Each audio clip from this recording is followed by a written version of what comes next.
nothing is random, and major events that happen worldwide were written down hundreds of years ago. What you're about to hear was recorded in 1967, and it perfectly describes the world we live in today.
Converted to Catholicism and became a Catholic priest, and then, at the behest of the then newly organized House of Rothschild, defected and organized the Illuminati. Naturally, the Rothschilds financed that operation. And every war since then, beginning with the French Revolution, has been promoted by the Illuminati, operating under various names and guises. I say under various names and guises because after the Illuminati was exposed and became too notorious, Weishaupt and his co-conspirators began to operate under various other names.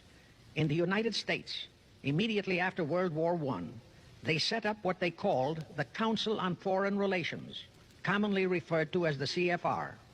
And this CFR is actually the Illuminati in the United States. Perhaps the most vital directive in Weishaupt's plan was to obtain absolute control of the press, at that time the only mass communications media, to distribute information to the public, so that all news and information could be slanted, so that the masses could be convinced that a one-world government is the only solution to our many and varied problems. Now do you know who owns and controls our mass communications media? I'll tell you, practically all the movie lots in Hollywood is owned by the Lehmans, Kuhn Loeb and Company, Goldman Sachs, and other internationalist bankers. All the national radio and TV channels in the nation are owned and controlled by those same internationalist bankers. The same is true of every chain of metropolitan newspapers and magazines, also of the press wire services, such as Associated Press, United Press International, etc. The supposed heads of all those media are merely the fronts for the internationalist bankers who in turn compose the hierarchy of the CFR, today's Illuminati in America. Now can you understand why the Pentagon's press agent Sylvester so brazenly proclaimed that the government has the right to lie to the people? What he really meant was that our CFR-controlled government had the power to lie to and be believed by the brainwashed American people. And let's again go back to the first days of the Illuminati. In 1785, the Bavarian government outlawed the Illuminati and closed the lodges of the Grand Orient. In 1786, they published all the details of the conspiracy. The English title of that publication is The Original Writings of the Order and Sect of the Illuminati. Copies of the entire conspiracy were sent to all the heads of church and state in Europe. But the power of the Illuminati, which was actually the power of the Rothschilds, was so great that this warning was ignored. Nevertheless, Illuminati became a dirty word, and it went underground. At the same time, Weishaupt ordered Illuminists to infiltrate into the lodges of Blue Masonry and form their own secret societies within all secret societies. Only Masons who proved themselves internationalists and those whose conduct proved they had defected from God were initiated into the Illuminati. Thenceforth, the conspirators donned the cloak of philanthropy and humanitarianism to conceal their revolutionary and subversive activities, and that all that secrecy emphasizes the power of the masterminds of the Illuminati to prevent such terrible events of history from being taught in our schools. In 1834, the Italian revolutionary leader, Giuseppe Mazzini, was selected by the Illuminati to direct their revolutionary program throughout the world. He served in that capacity until he died in 1872. But some years before he died, Mazzini had enticed an American general named Albert Pike into the Illuminati.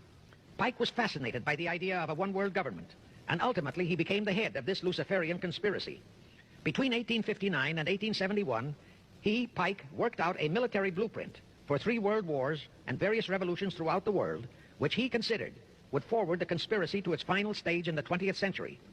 Again, I remind that these conspirators were never concerned with immediate success.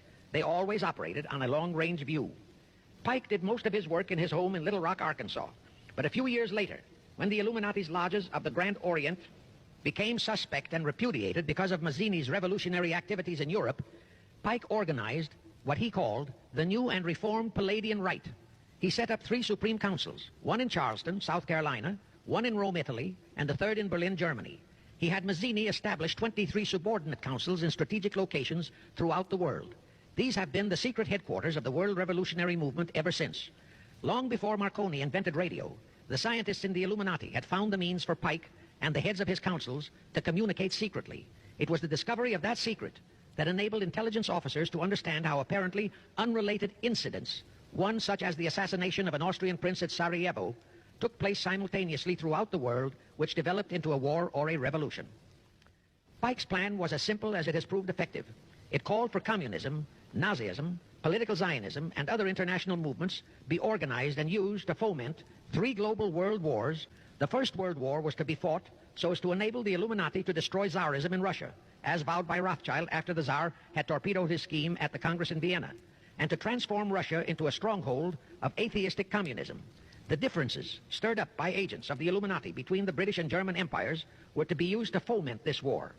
After the war would be ended, communism was to be built up and used to destroy other governments and weaken religions. World War II, when and if necessary, was to be fomented by using the controversies between fascists and political Zionists. During this World War II, international communism was to be built up until it equaled in strength that of united Christendom. When it reached that point, it was to be contained and kept in check until required for the final social cataclysm. As we know now, Roosevelt, Churchill, and Stalin put that exact policy into effect, and Truman, Eisenhower, Kennedy, and Johnson continued that same exact policy.